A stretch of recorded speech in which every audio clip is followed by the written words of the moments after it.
I love this man who's on here today. I met him through my good friend Jerry Jewell. We interviewed him for Ability Magazine. He is a brilliant artist, musician, Donnie Demers. Donnie. Hi, David. Hello, David. Hi. I love this. How are we doing with our COVID-19 isolation? I think okay. Yeah. Okay. Overall, yes. I'm doing good. I'm just, yeah. I think for the people who really are the smarter people, oh, look at my face. And all I that. love that. I love that. It's so you. You know what it is? It's me not knowing how to do Zoom quite yet. So I gotta figure out this background thing. But getting back to what we were just talking about, I think that this is a time for all of us to take pause and really, I think it's a time to restart. Don't you think? Oh yeah. The Sort of world's this, restarting. Earth is. yeah. Well, I can't get this music off my face. David? Is it a tattoo? You know I what? like it. I like it. It's kind of cool. Maybe But it's a little bizarre. it is sort of bizarre. But I love it. But I mean, I can understand. I wonder how you can get rid of it. Oh, there we go. Look, there we go. I think it's probably in the setup. It's my wallpaper. Oh, it's your, okay. Let's see the wallpaper change. Yeah. So there we go. There's a little better. A little better. I got to. I don't know how to change it. Clearly, I'm not very well versed in Zoom. That's okay. Luckily, I'll bet you a lot of people are not. We're just sort of learning. Yeah. No, I'm still learning. I still, I've got to buy a light so I can get more. Ooh, maybe I can turn on. This is. I love this. See, this is Donnie and me. We just hang out. We're just chilling. We're chilling. Exactly. I mean, I love your music, by the way. When did you first know that you wanted to do music? I was born with muscular dystrophy, and so Christmas time, muscular dystrophy MDA would have Christmas parties for families and people who were afflicted with the disease, and it would be at various places like the Elks Lodge or something like that. And I was about 3 years old, and I remember watching somebody in a wheelchair playing the piano on stage, playing a Christmas song. And I really quite vividly recall this. I remember thinking to myself, one day I'm going to learn how to do that, because I was so in love with the fact that this music was coming out of this person that looked like me, who was in a wheelchair and creating music. And I was just inspired by it at a very early age. Yeah. So consequently what happened was, when I ended up going to elementary school, I got permission. Back then we had pianos in the classroom. Do you remember that? I do remember that. Those little ones? Yeah. And so I got permission, instead of going out to recess with all the other kids, I got permission to stay in and just bang around on the piano. This is a true story. Anyone who went to my school knows this. Yeah. I would do that. I taught myself how to play the piano that way. So I would bang on that piano from kindergarten to 6th grade, basically. Yeah. And so that's how I learned how to play the piano. And so I ended up doing the thing that I wanted to do when I was like 2 years old, 3 years old, watching that little boy up on stage play the piano. And here I am, And there you are. Yeah. So, I mean, I think that I was probably always meant to do that. Yeah. To play the piano and write music. But that was just my way that I found out that I could, Got it. So, and what about your first, let's say, professional gig? When did you get to that next? Well, I mean, technically, my first professional gig was probably the Jerry Lewis Telethon in 1982. You know, when we performed my original song that I wrote with a full orchestra, by the way, in Vegas with Jerry. And a lot of people remember that because I get emails and stuff from people saying, I remember watching you on that show. Yeah. And then the next year I wrote their national jingle. You know, my Okay. co-writer, we did the national jingle for the Jerry Lewis Telethon that went from 83 to 84. Okay. And so, yeah, so that's how it started, really. I remember I've seen the clip of you on stage. Yeah, it's crazy. Yeah, we had this like 3-minute standing ovation on national television, which is kind of unheard of. But Jerry just he went with the flow. Right. You know, and I think even he was surprised. Right. Because during rehearsal, we were just supposed to do our thing and get off stage. Right. You know, they introduced me. I actually had a piece with David Hartman from Good Morning America. Okay. Yeah. Yeah. So we did this interview prior to my performance. I think that enhanced the whole experience. So by the time we finished, it was overwhelming for everybody, including us who were on stage performing. Why overwhelming? Because we weren't expecting that kind of response. Oh. You know, I mean, literally the audience jumped to their feet and they wouldn't stop applauding. Yeah. Yeah. And I had never experienced anything like that before. So I was taken aback. And then Jerry came over to talk to me, which was not in the rehearsal. And we just took it from there. So, and then they had me on the next year and I did another song. I wrote their national jingle and yeah. So now you said we. It was great. Who's we? Me and Jimmy, my brother. He was 17 at the time. I was 22. Okay. And this girl, Kelly. So, yeah. I was still in college. You know, I came from the University of Arizona. I remember it was a big deal for Tucson. They did a whole thing about Donnie going to Vegas to be with Jerry Lewis. And it was, yeah. And now, it was were you in the middle sort of of an college? overwhelming, it was a great. It was a great.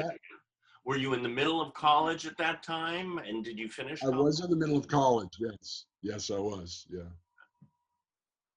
All the way from, coming from Boston, Massachusetts, went to the University of Arizona. Right. And say my second year, I was invited to do the telethon. So it was, that was sort of my introduction to the pizzazz of Hollywood, you know? Right. But after the show, I remember Jerry telling me, you know, obviously the audience, that's what he called it, the audience likes you. Yeah. The audience. And, you know, if this is what you want to do, you should probably think of going to one of the music places like New York or Nashville or LA. Right. And so, yeah, I just decided like that following fall, I moved to LA and I've been there ever since. Okay. It was 1983. You what? 1983? That was 1983. Yeah. And I've been here since. Who was the first person you met in LA that changed your life? Okay. The first person, I actually met her in Massachusetts at my dad's restaurant. Okay. So I'm at my dad's restaurant. He had, you know, a bar. And this kid comes up to me. He goes, "Is your name Donnie Demers?" And I'm like, "Yes, it is." He goes, "Oh, wow, man. I used to push you around in junior high school." And I'm like, "Really? Okay." I had no idea who he was. Yeah. And he's like, "This is my girlfriend. Her name is Allison." I'm like, "Oh, hi, how are you doing?" No idea who she was. Right. So we're chatting, and I can, over in the other corner, I see people kind of like, "Oh, that's Allison. That's Allison." So it was Allison Arngrim from Little House on the Prairie. You know, we had an interview the other day. You're kidding me. No, it was a joy to be with her. Well, Allison and we have a history, she and I. Oh my God. Actually a big history. I lived with her for a while. Okay. So Yeah, we were like inseparable for a short period of time. Yeah. Oh my God, she was telling But me so what happened was, she told me she makes the best lemon meringue pie. among other things, yeah, she's actually, yeah. Yeah. So I moved to Azusa, which is outside of West Covina, Okay. because my aunt lived in West Covina. So I wanted to be near someone relative that I knew. Right. So Allison was my first contact. She was the first person that I knew outside of my family in LA. So I would drive into Hollywood. She had this condo that she owned at the time. Yeah. And I would spend like 3-4 days at a time there. And it was a great time in our lives. She was opening up at the Lap Factory before it was the Lap Factory, Yeah. with Jamie Masada, who Mm. still owns it, I believe.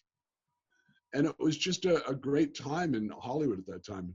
We would she would push me, her and her dad, and her manager at the time, would walk down from her condo Mm. to Lap Factory, do her show, go to Greenblatt's after, go back home, stay up till 3 a.m, doing whatever, Oh my God. sleeping the next day till noon, Yeah.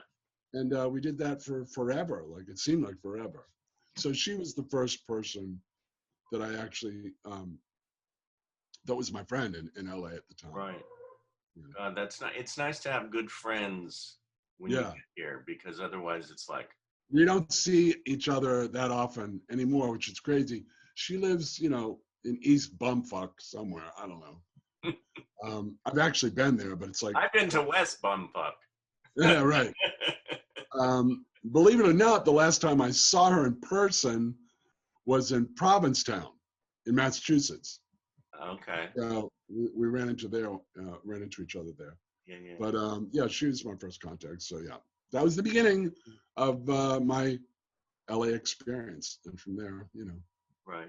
Now, you said you sang with your brother, or he did the singing, you he wrote. sings. Right, he sings. I play and write. Yeah. And when did he move to LA? He moved to LA the year after I did, because he Okay. was still in high school at the time. Right. Okay. Oh yeah. Okay. This is kind of annoying, this music, isn't it? Well, it's I hope it's going to be distracting for your viewers. I apologize. no, because most of the time it's not the music, but then it comes there and Okay. it, Right now it's not though, right? yeah, it reminds me of like the Who and Roger Daltrey, and Ah. I don't know why, like Litzomania. One of But those little cleavage, I wish I could do it something like that with mine, but Yeah. So David, what are you doing with the Meet the Biz group? Tell me about the Meet the Biz group. well, I've been doing Meet the Biz for almost First of all, where did that title come from, and what does it mean? 2008. I had been teaching for at least 5 years, if no, maybe even 8 years. Was teaching at the Media Access Office, and I was teaching actors, quote, with disabilities. And finally in 2008, after taking acting classes myself from Corey Allen and the Margie Haber studio, I went, we're in LA. I mean, we're all actors here, and I want to bring all actors to work together to stretch ourselves. So I thought, okay, what's a title? Meet the Biz. Oh, I like biz. And I took it and I started it and I went, I don't know if I like it, because some people said, meet the biz. I don't want to pay to meet the biz. And I was looking, yeah, but you don't pay to meet them. It's a class. You have different teachers like Corey Allen come in. He gives you, he starts you with an emotional setting and, whatever he used to do. Or Lainey Kazan comes in and you do exercises and you do scene work and you work with these professionals. And I So think they're like master classes almost. yeah, and they could be one day, one night. Usually they're about 3 to 4 hours, or they could be a 4-week workshop. Okay. So I think it took a year until I finally liked Meet the Biz, because I realized it wasn't necessarily, it could be, it wasn't necessarily the teachers or the instructors or the professional industry guests that were the biz, Right. but it was the students. And Right. those teachers would be meeting the students who were also in the biz, and they were also a plethora of different types of people. Right. So it's just sharing war stories, if you will. Sharing war stories and learning to live and live with them. You know, share, like you said, share the stories. And Well, was your initial goal to incorporate people with disabilities, or was it just anyone in general? no. It was definitely, I had been working with people with disabilities, because I started as an assistant in Mary Ring's Born to Act Players. And then I started doing my own classes through Gail Williams and Gloria Castaneda at the Media Access Office. But in 2008, I says, no, I want to bring in the actors, all actors, without disabilities. Right. Right. But ultimately, I just opened the door and say, hey, come to the acting class. People walk into the acting class, and at first they might go, whoa, what's this going on here? And by the end of the 3 hours, they're like part of the family. Well, you're such an advocate for people with disabilities. And so my question is, was there someone special in your life growing up or whatever that wasn't, like everyone else, say, that you befriended or that you felt needed, No, I was laughing because I thought, how did you get to interview me now? Oh, you're right. Oh my God, that's right. I do that. I love it, though. I love it. Right. People do tell me that. I do apologize. No, I'm glad that you did it, because I haven't done this I yet, just automatically go that, you know me, David. I just go there because, I'm inquisitive like everybody else. And you know what? I'm open to it, Yeah. That's what this is. It just, we go with the flow. Yeah. So to answer my question. Yes. To answer my question. Did you know anyone growing up or later on that you admired or inspired you, or that you wanted to sort of reach out to? I'm guessing that's a no. It looks like a no.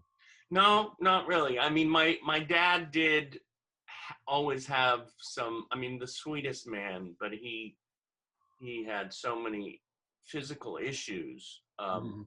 Maybe, when he got a little older, whether it's, hearing aids, or whether it's heart issues, or, the list goes on. I won't go into them, but. Right. But it wasn't, I didn't consider him, I don't look at, I look at someone, even toward the end of my dad's life, I looked at him and it was my dad. I didn't see him in a way older. It was just no, of course not. Right. And anyone who knows me sees beyond, the wheelchair and all that stuff. That's not even a part of it. Yeah. But, when we do something and we're passionate about it, like yourself, and Meet the Biz, there's usually a driving force behind it, something that inspired you. The driving force is I got to LA and I felt like it didn't fit in. I didn't feel like. There you go. Now we're talking. Oh. Exactly. This is therapy with Dr. Demers. Exactly. But you know what? And you mentioned that earlier, you weren't one of the popular ones or whatever. And a lot of people with physical challenges or otherwise are usually sort of sent to the back, and they're not as popular as others. I do want to say this.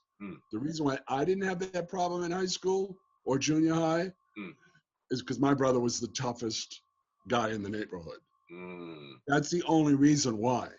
So no one would dare fuck with me because they were essentially fucking with my brother. Right.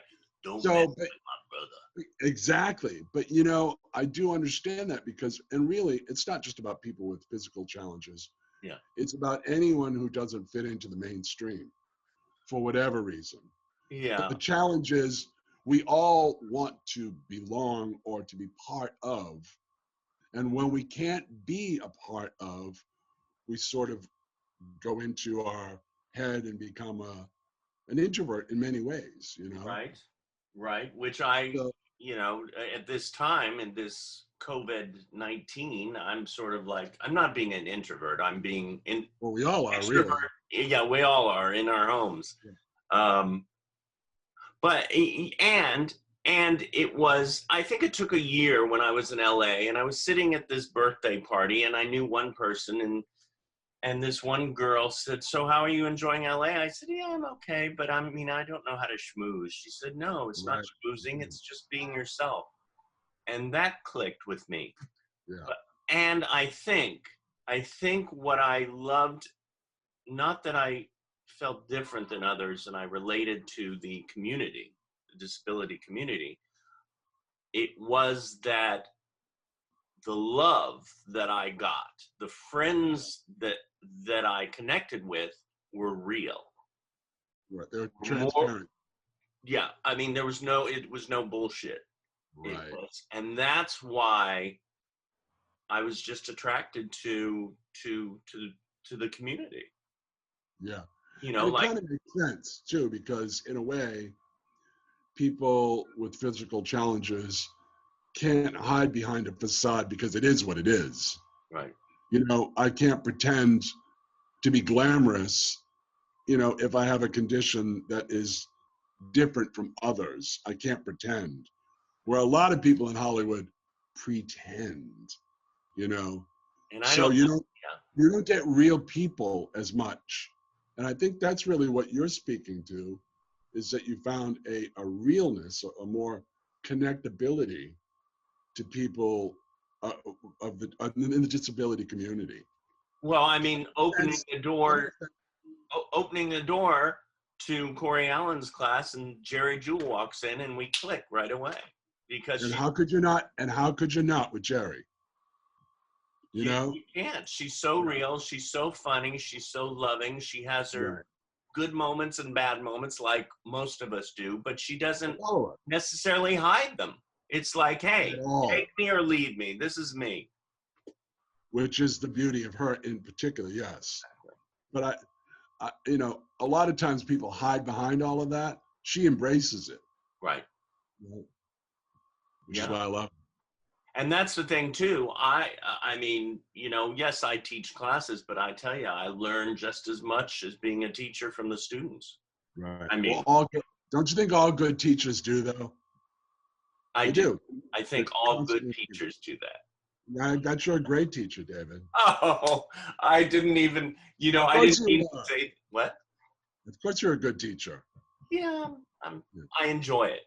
I enjoy Yeah. it. I'm a people person. I'm a Right. people person. What is, swinging back around to you now for a second, what is one of your favorite pieces that you have written? Um, that's an interesting question because, about 8 years ago, Hmm. we did this album, really lush, very well produced. I think that's the one that I have. Probably, yeah. I But it love it. wasn't released, and it's still not released. It's not released yet? No, it ended up being shelved, which is a travesty. It's really horrible. But so when we were, no, it wasn't even that album. It was Jimmy's record on Concord Records. Okay. He did this album called Dream a Little.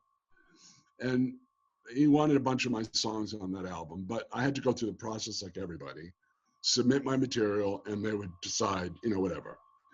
So we went into a studio and started going over a bunch of my songs. And he goes, play that song you wrote called It's a Lonely World. And I'm like, I don't even remember that song. He goes, you remember it, blah, blah, blah. I went like this. And I'm like, okay, yeah, I remember. But no, we're not doing that song. And he said, well, play it for Terry, who was one of the executive producers. Yeah. on the project. And so, I reluctantly played it. I was uncomfortable because it was an early song that I had written, and I wasn't secure in my writing back then. So I just didn't think it was worthy of the project. So I ended up playing for Terry, and I'll never forget, after I finished and Jimmy sang it, Terry said, if any of your songs are on this album, it's going to be that one. And I was like, no way. So we ended up doing it. A guy by the name of Corey Allen did the arrangement. Corey Allen? Yeah, not your Corey Allen, my Corey Allen. Yeah. He's an arranger, great piano player arranger. Yeah. I didn't know him at the time. I heard his arrangement after they recorded the strings. And I'll never forget, this song that I was uncomfortable with brought me to tears. And I remember playing it. Jimmy played it for Paula, and Paula Abdul, and she called me from her car crying, playing it. So that, I would have to say, ironically, is my favorite song. But isn't that interesting how it went from being a song that I was very insecure about because I didn't feel that it was worthy of that project. But Right. you can go on Spotify or iTunes or whatever, and listen to it. Anyone who's out there wants to hear it, I'd love to hear what you have to think about it. But it's called "It's a Lonely World" by Jimmy Demers. Okay. That's my favorite song. Is it on YouTube as well? Yeah, it's on YouTube. It's everywhere. Yeah. Okay. Yeah. We will have to hear that.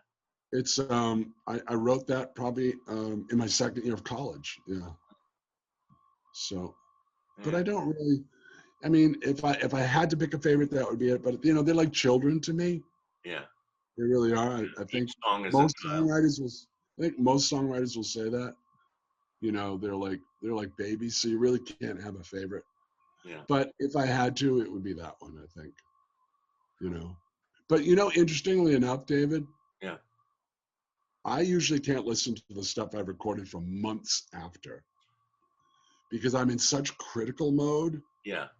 I can't listen to it. I get so frustrated. I should have done this. I should have done that. And it's all done and there's nothing you can do about it. Yeah. And you've spent like, $100,000 on this album and there's nothing you can do about it. It's the should-haves. That's the should-haves. So I can't listen to it. But it's interesting because another arranger who worked on the following album that we did, the one that is shelved. Yeah. Great arranger. His name is Kenny Werner. Yeah. And I hadn't listened to the songs he did of mine for a few years anyway. Mm-hmm. And I was listening to it the other day, this one particular song. And I was just it was like almost like I didn't write it, and I was so moved by his work on that. So I just sent him an email. I'm like, randomly, I'm listening to this track and I'm hearing your incredible, brilliant work. And I haven't talked to the guy in a few years anyway. And he wrote me back and it's like, you know what? Thank you for saying that because I really needed to hear that. Mm. So it's like everything happens the way it's supposed to. Yeah. At the end of the day, we're all just fucking insecure artists, aren't we? Oh yeah. Trying to do the best we can. Yeah. With whatever we have, and yeah. By the way, thank you. What was it? 2 years now, or is it a year and a half for when we did your thing? Yeah, the Breath of Love concert. Yeah. First of all, take me out of the equation. It was amazing. The talent up on that stage, I was so blown away. So many of them that I wasn't really expecting. I wasn't expecting that really. It was one of the things I'm most proud of.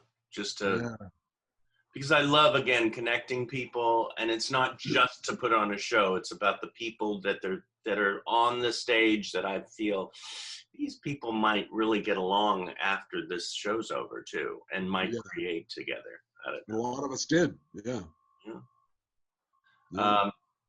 One other question that I had, it goes along those lines. I always aim for the positive stuff in life, even though we have those negative times, and then we create from those as well.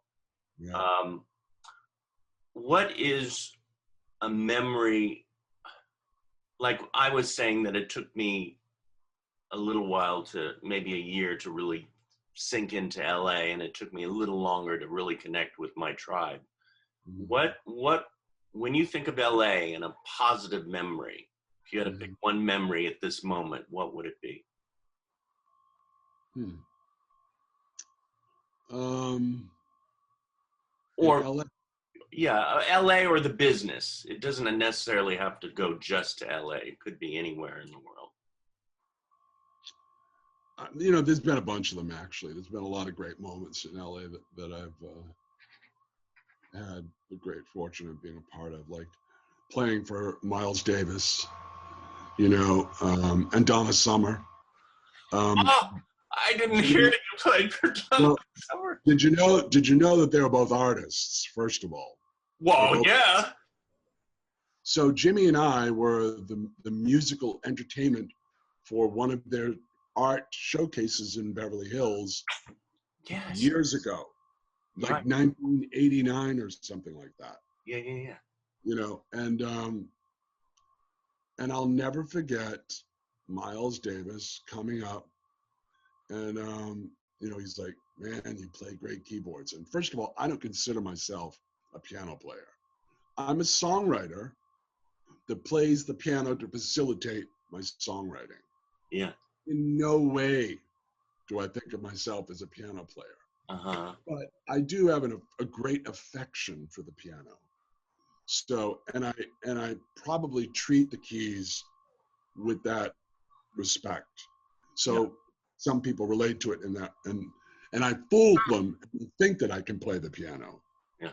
You know what I mean? So anyway, he came up and he was like, "Man, you play great keys." Like I'm like, yeah, you're like Miles Davis, you know. Yeah. And Donna Summer too, who I had met before, by the way. I love her because we're both from Massachusetts. Right. But Miles Davis is just like, he's an icon. Yeah. Not that Donna Summer isn't Right. or wasn't, but yeah, and they're both gone now. Uh, But that was a highlight for me, you know, a sort yeah. of a great moment in living out in LA. That wouldn't have happened anywhere else, Yeah. you know. It So, is great when somebody that you have admired or admire yeah, comes up to you and says, "Wow, love what you do." exactly. Or meeting Norman at my friend's house, you know. Yeah. Norman Lear. My friend had Norman over for cocktails, and I don't even remember what it was for, but Norman co-owned Concord Records with the guy that brought me and Jimmy to the label, Mm-hmm. Al Gaba, who I loved so much, who unfortunately is no longer with us. And he and Norman were partners at Concord. Mm. They're great friends, and I got to meet Norman that way, you know. And so those are the type of experiences that would not happen anywhere else but LA. Yeah. What a So, yeah. What a gorgeous man Norman is. Just I mean, I have to say, probably one of my favorite people of all. Yeah. talk about real. I mean, there's not a You drip know, of anything that's false about him. well, the thing that I love, he's like a sage. Every word that comes out of his mouth is a fucking awe. What? It's just resonates, Yeah. you know? It's so empowering. Just, I mean, yes, probably coupled by the fact that he's 97. Well, at the time, he was a youngster. He was in his 80s when I met him. Wow. Yeah. But every word that comes out of his mouth is thoughtful. It's almost legendary, Mm-hmm. you know? He probably, because he has a well of things to draw from. But I'm just inspired by him all the time. Yeah. And again, something that would not happen if I didn't live in LA, you know? So. Well, Donnie, I'm so Yes. glad we did this. I'm so glad we had this Uh, time. together. And Another one. Another great. She's another great. she's, oh yeah. I mean, yeah. Now this is, thank you for this visit. This like, it's nice.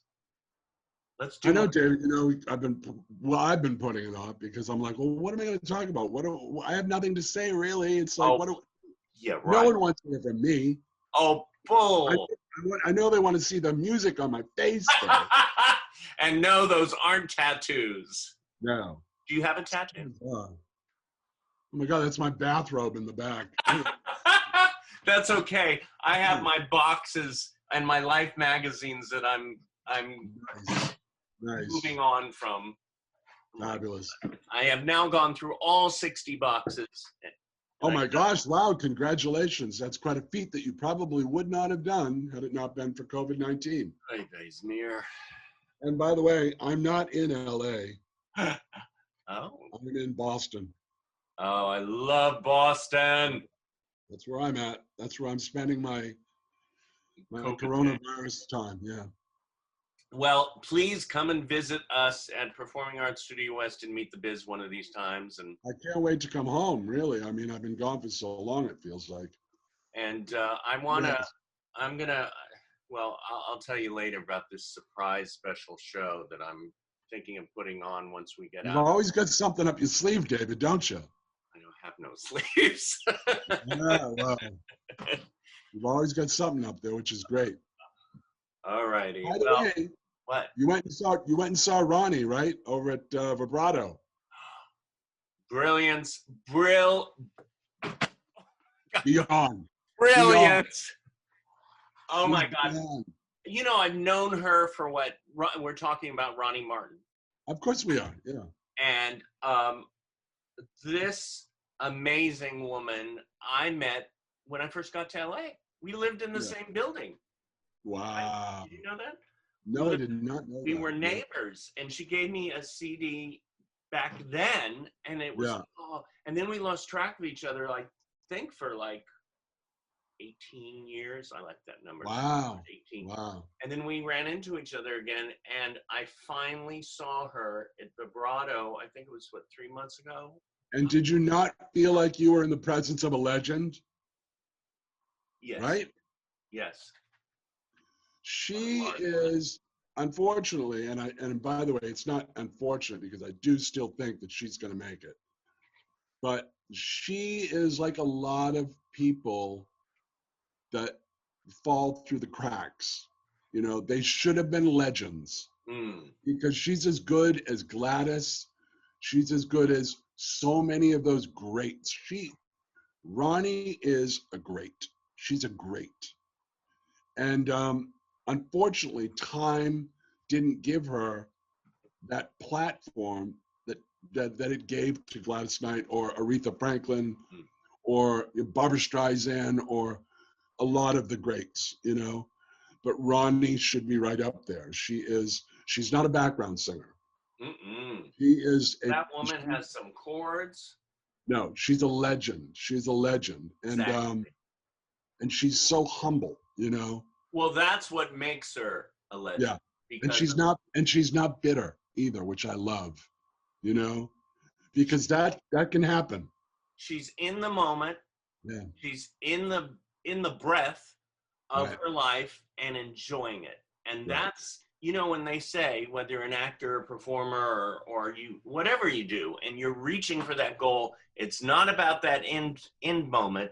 It's about the process and living the life. Right. For real though, she should be in one of you Meet the Biz. She should be one of the people that you have people asking her questions. Hear that, Ronnie? Oh. You know why? We've talked about it. She's an inspiration to not just youngsters, but she's an inspiration to anyone that has a God-given gift that feels that their time has run out. Because I've always said this, the only clock that runs out is the clock that you let run out. She can still make it because she honestly has the power to be just as popular as any of those kids out there today. She just needs a break, you know? Wow. I love what you said about the clock running out, because it's not running out Yeah. until it's I ran out. told her that. And that's for everyone. That's for you. That's for me. Everybody. We're here. Create.